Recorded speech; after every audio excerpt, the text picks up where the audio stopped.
नमस्कार दोस्तों, welcome back to G Civil Academy. तो आज हम लोग करने वाले हैं टॉप 10 में क्वेश्चन सीरीज का पार्ट नंबर 88। ये सीरीज आपके आने वाले सिविल के सभी एग्जाम, चाहे वो उत्तराखंड का जेई हो, आंध्र प्रदेश का जेई हो या फिर पावर ग्रिड जेई हो, सभी के लिए हेल्पफुल इंपॉर्टेंट होने वाली है। ठीक है, ये मेरे बारे में कुछ इन्फॉर्मेशन है। Done BTech plus diploma in selecting this exam.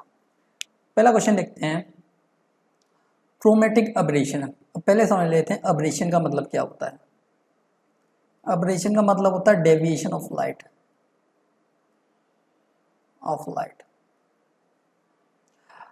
हमारे सिविल में दो ही इंपॉर्टेंट है, एक क्रोमेटिक, एक स्फेरिकल। दो ही अब्रेशन इंपॉर्टेंट है, होते तो बहुत टाइप के, लिए सिविल में दो ही इंपॉर्टेंट है हमारे एग्जाम पॉइंट ऑफ व्यू से, है ना। Chromatic aberration in telescope due to dispersion of light या फिर deviation of light corrected by using two lens species. अच्छा, क्रोमेटिक अब्रेशन को हम लोग सही कर सकते हैं किसकी हेल्प से? दो लेंस यूज करते हैं। दो लेंस कौन कौन से होते हैं? एक कॉनकेव होता है, एक कॉन्वेक्स होता है ना। तो आंसर इसको याद रखना क्रोमेटिक अब्रेशन के लिए। ओके, अगला क्वेश्चन देखते हैं, which hydraulic unit works on Pascal law. पहला पॉइंट, पास्कल लॉ है क्या? पास्कल लॉ कहता है कि अगर स्टैटिक स्टेट में कोई फ्लूइड है तो वो सभी पर नॉर्मल डायरेक्शन में इक्वल प्रेशर डालता है। तो किस पे डिपेंड करता है? हाइड्रोलिक प्रेशर, है ना। अगला देखते हैं, in a fixed beam at both end carrying UDL the ratio bending moment at fix end to that bending moment at mid span. अगर मैं बात कर देता हूँ फिक्स बीम की, ऐसे देखो फिक्स बीम है, यहाँ क्या लग रहा है मेरा? यूडीएल लग रहा है, ठीक है। अगर इसका बीएमडी बनाऊँ मैं, तो इसका बीएमडी कुछ ऐसे बनेगा, यहाँ से यूँ करके, ठीक है। ये बराबर रहेगा, ये नेगेटिव रहेगा, ये भी नेगेटिव रहेगा। ये WL² डिवाइड बाई 12 होता है, ये पॉजिटिव रहता है। ये WL² डिवाइड बाई 24 होता है, ये WL² डिवाइड बाई 12 होता है।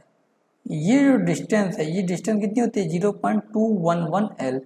यहाँ से ये डिस्टेंस कितनी होती है? ये होती है L/2√3। तो इसको भी याद रखना है ना। अब पूछ रहा है, रेशियो पूछ रहा है बेंडिंग मोमेंट का फिक्स एंड पे कितना होता है? WL² divide by 12। ये फिक्स एंड पे ये रहा। मिड स्पान पे कितना है? WL² divide by 24। तो कितना आएगा? 24 डिवाइड बाई 12। तो आंसर कितना आएगा? 2, यानी option number D is the right answer, ठीक है ना।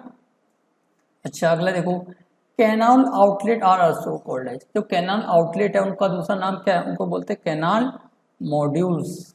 क्या बोलते हैं? कैनाल मॉड्यूल्स भी बोलते हैं।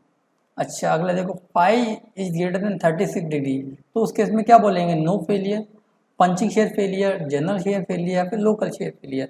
अगर फाई ग्रेटर देन 36 डिग्री है तो उसको बोलते हैं जनरल शेयर फेलियर। और ये किसने यूज कर रहा था? ये टरजागी ने माना था, ध्यान रखना। पूछता टरजागी ने कौन सा फेलियर माना था, कौन सा माना था? General shear failure. अगर फाई लेस देन 28 डिग्री है तो उसको क्या बोलते हैं? Local shear failure. उसमें क्या CM क्या होता है? 2/3 और C होता है। और 10/5M क्या होता है? 2/3 और 10/5 होता है। यानी लोकल शेयर फेलियर के केस में ये डाटा क्या हो जाते हैं? मॉडिफाई हो जाते हैं। तो आंसर क्या हुआ? Option number C the right answer. Punching share की अगर मैं बात करूं, पंचिंग शेयर की अगर मैं बात करूं, तो पंचिंग शेयर में क्या होता है? पंच की तरह होता है। यानी कि एडजेसेंट सॉइल, यानी कि अगर ये सॉइल है तो यहाँ की साइड वाली सॉइल एकदम ही सेटल हो जाएगी, लेकिन साइड वाली सॉइल एज इट इज रहेगी। तो पंच की तरह नीचे सेटल डाउन हो जाती है, उसको बोलते हैं पंचिंग शेयर फेलियर, है ना।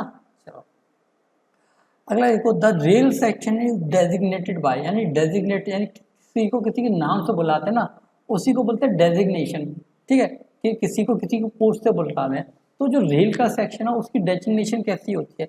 टोटल वेट से होती है, क्रॉस सेक्शन एरिया से होती है, टोटल लेंथ से होती है, या फिर वेट पर मीटर लेंथ। तो किससे होती है? वेट पर मीटर लेंथ से। क्योंकि हम लोग जानते हैं, अगर एक कॉमन सेंस की बात करें, स्टील कैसे होता है? D²/162 पर मीटर, यानी 1 मीटर में कितना वेट है। आरसीसी में यही होता है। तो उसी का कॉन्सेप्ट है कि पर मीटर में कितना वेट है। क्योंकि जो है स्टील महंगा होता है, आयरन महंगा होता है ना। लोहा कबाड़े में बिकता है बहुत अच्छा खासा रेट पे। ओके, तो आंसर क्या हुआ? Option number D.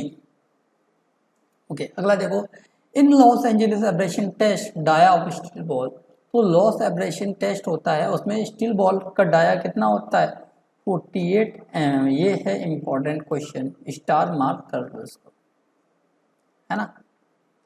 अगला देखो, a compound lens free from spherical aberration is known as, एक कंपाउंड लेंस होता है जो स्फेरिकल एब्रेशन से फ्री होता है, उसका नाम क्या है, एलिमिनेशन पैरालैक्स, ये तो नहीं है, ये तो टेम्पररी एडजस्टमेंट ऑफ थियोडोलाइट में आता है, ठीक है। मैग्निफिकेशन, मैग्निफिकेशन का मतलब होता है डेफिनेशन की मतलब है कि किसी डेफिनेशन का मतलब मैग्नीफाइंग एनीथिंग, है ना, ये नहीं होता। एक्रोमेटिक कॉम्बिनेशन ये नहीं होता, ये एक्रोमेटिक किस में आता है, ये आता है आपका एक्रोमेटिक एब्रेशन में, ठीक है। स्फेरिकल में आता है एप्लेनेटिक कॉम्बिनेशन, तो इसमें क्या होगा, option number C is the right answer, ठीक है। अगला देखो, in slow sand filter the removal of turbidity up, तो जो स्लो सैंड फिल्टर होता है उसमें हम लोग कितनी टर्बिडिटी तक रिमूव कर सकते हैं, तो अपर लिमिट याद रखनी है 50 ppm तक हम उसमें क्या कर सकते हैं, रिमूव कर सकते हैं। और एक इम्पॉर्टेंट, इफिशियंसी ज़्यादा होती है स्लो सैंड फिल्टर की, किस कंपेरिजन में, रैपिड सैंड फिल्टर के कंपेरिजन में, है ना।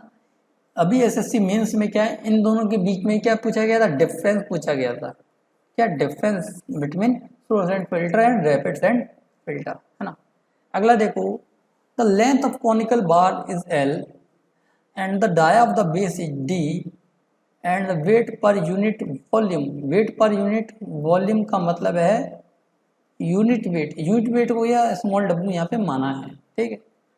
Is fix at upper and fix है एंड हैंग्स फ्रीली, फ्रीली लटकी हुई है। The elongation of bar due under the action of its आउन वेट, आउन वेट, दो तरह के डिफ्लेक्शन होते हैं, एक होता है ड्यू टू एक्सटर्नल लोड, दूसरा होता है ड्यू टू इंटरनल लोड या फिर जिसको बोलते हैं सेल्फ वेट।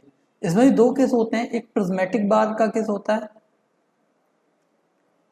एक कॉनिकल बार का केस होता है।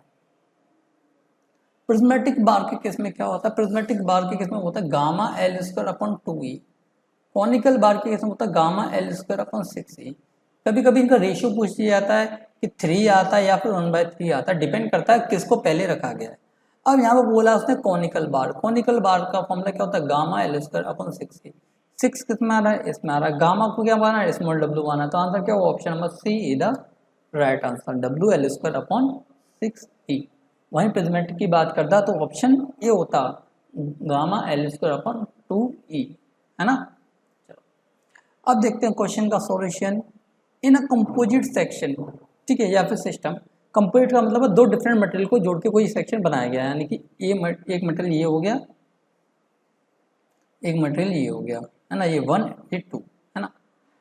Due to temperature rise with ends constant to remains together, यानी कि एंड्स को क्या रखना है, सही रखना, मतलब सेम रखना है, यानी कि ये दोनों की वैल्यू क्या रखनी है, ये अगर ये x बढ़ता है तो ये भी x बढ़े, ठीक है। The component having lower value coefficient of linear expansion will experience tensile stress, compressive stress, tensile और compressive stress depending upon the loading. भाई लोडिंग तो लगी नहीं रही है, या टेम्परेचर का फंडा है, zero value of stress, zero तो कह ही नहीं सकते ना भाई, जब जीरो का फंडा भी समझाऊंगा, ठीक है। अगर मान लो अल्फा 1 और अल्फा 2, है ना, पहले का अल्फा 1 मान लिया, दूसरे का अल्फा 2 मान लिया, लीनियर थर्मल कोएफिशिएंट। अगर अल्फा 1 मेरा कम है अल्फा 2 से, तो भाई साहब जो दूसरा वाला वो तेज भागेगा, भागेगा नहीं भागेगा, और दूसरा वाला तेज भागेगा तो पहले वाले पे क्या लगेगा, टेंशन लगेगा, और दूसरे वाले पे क्या लगेगा, कंप्रेशन लगेगा। अब इसको बेस्ट एग्जांपल से क्या समझना है, मान लो दो बंदे हैं, एक ये रहा इसका और एक ये रहा, है ना, ये दोनों के पैर दिखा रहा हूँ मैं ऐसा करके, चोर पुलिस होता है ना, तो इन दोनों के पैरों को आपस में बांध दिया गया है, ऐसा करके बांध दिया हथकड़ी से मान लो। अब ये दोनों दौड़ रहे हैं, मान लो दूसरा पर्सन बड़ी तेज तेज दौड़ता है, तो पहले वाले पर्सन को खींचेगा, खींचेगा, टेंशन लगाएगा, लगाएगा ना टेंशन, वही जो पहला वाला है वो दौड़ नहीं पा रहा है तो रोकने का ट्राई करेगा सेकंड वाले को जो तेज दौड़ रहा है, तो उसको क्या करेगा, कंप्रेशन लगाएगा। तो वही फंडा यहाँ है कि पहले वाले पे टेंशन लगेगी, कौन लगाएगा, सेकंड वाला, और सेकंड वाले पे कंप्रेशन लगेगी, कौन लगाएगा, पहला वाला। ठीक है, तो ये अगर यहाँ पे कोई भी डिफरेंस नहीं होता लीनियर थर्मल कोएफिशिएंट में दोनों के, तो अल्फा 1 बराबर अल्फा 2 होता, तो उस केस में जीरो स्टेट डेवलप होती, क्योंकि दोनों ही बराबर रेंज से भाग रहे होते, तो उस केस में आंसर डी होता। ध्यान रखना, क्योंकि बोल रहा lower value of coefficient of thermal expansion. ठीक है, यानी कि कहीं ना कहीं एक बड़ा होगा एक छोटा होगा, जो छोटा होगा वो टेंसाइल लेगा, ये लोअर की बात कर रहा है। अगर यहाँ हायर बोलता तो कंप्रेशन होता। ठीक है, यहाँ टेम्परेचर राइज कर रहे हैं, अगर टेम्परेचर डिक्रीज करोगे तब भी यही फंडा लगेगा एज इट इज, थोड़ा इसको उल्टा कर देंगे बस, है ना। तो आंसर क्या हुआ, option number A is the right answer. I hope कि आपको जितना भी मैंने समझाया है फर्स्ट से लेकर लास्ट क्वेश्चन तक सारी चीज़ें आपको समझ में आ गई होंगी। अब देखते हैं क्वेश्चन ऑफ द डे, इसका आंसर आपको क्या करना है, कमेंट करके बताना है, और साथ ही साथ लाइक एम कितना रखते हैं, 10 लाख का रखते हैं। लाइफ में हमेशा एम होने चाहिए, क्योंकि without target you can't achieve anything. जब तक आपको कोई टारगेट नहीं है तो आप कहाँ क्या कर रहे हो, किस लिए कर रहे हो, कुछ नहीं क्लियर, है ना। तो हर चीज़ के लिए टारगेट होना चाहिए, और मेरा टारगेट है कि आप लोगों का मैं सिलेक्शन किसी ना किसी बच्चे का यहाँ से हो, यानी एक या दो क्वेश्चन भी यहाँ से फंसते हैं तो उसका सिलेक्शन के चांसेस और ज़्यादा बढ़ जाते हैं। और ये चीज़ें बच्चों को ऐसा लग रहा है कि सर हम लोगों को ज़्यादा क्वेश्चन करने हैं, लेकिन मैं कम क्वेश्चन कराता हूँ। स्टार्टिंग से मेरा रहा है कि चैनल कैसा भी चले, मेरा एम ये रहता है कि कम क्वेश्चन कराऊँ लेकिन क्वालिटी पे ज़्यादा ध्यान दूँ। क्वालिटी ग्रेटर देन होनी चाहिए क्वांटिटी से, प्रायोरिटी पे ये रहता है।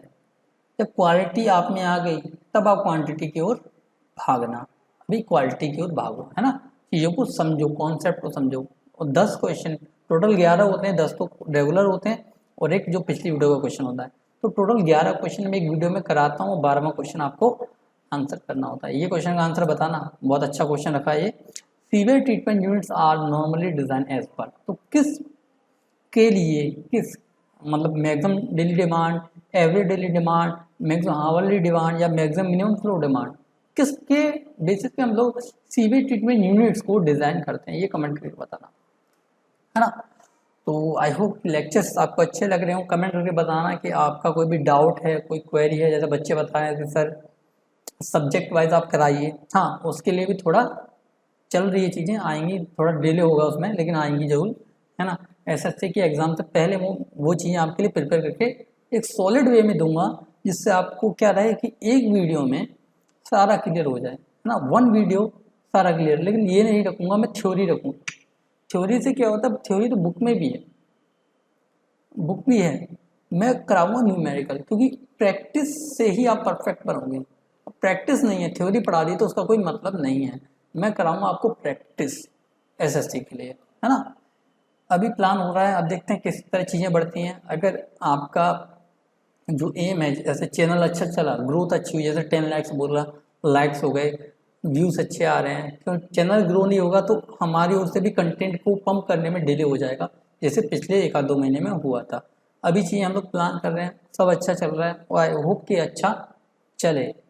ओके, तो इस लेक्चर को यहाँ पे हम लोग क्या करते हैं, एंड करते हैं। मिलते हैं नेक्स्ट लेक्चर में। Till then be happy, keep learning and don't forget keep smiling.